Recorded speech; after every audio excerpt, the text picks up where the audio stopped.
Сайн байцгаана уу? Хувийн дугаар 463. Бид нарны дамаг хамтлаг байна.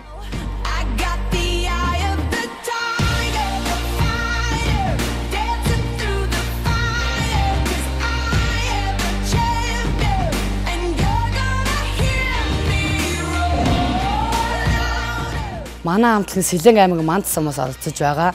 Бид бүгд энэ тэмцээнд оролцож байгаадаа маш их баяртай байгаа. Яагаад вэ гэхлээр ах эгч нар болон үе тэнгийн найз нөхөд дүүнэртэйгээ мөр зэрзний тэр тусмаа бүжиг гайхалтай урлагаар өрсөлдөж байгаадаа маш их баяртай байгаа. Манай хамтлаг нь болохоор 1-р шатанда хадны сүг зураг гэх гайхалтай бүжгээр оролцож байгаа. Манай бүжгийн утга санаа нь гэвэл эрт дээр үеийн хаад ноёдын хадан дээр үлдээх сүг зураг буюу хүмүүсийн хаана үүсэл хөгжил цулуунцсан үеийг харуулсан бүжиг ба та бүхэн бид бүгдийг дэмжээрэй. Бид бүгд хичээх болноо. Бүжгийн хэмнэлцөөр аялцгаая. Энэхүү тайснаа би дараагийн оролцогч нарны үрс хамтлагийг өргөн бэлэн болсон байна. Хамтдаа өгтөн авъя.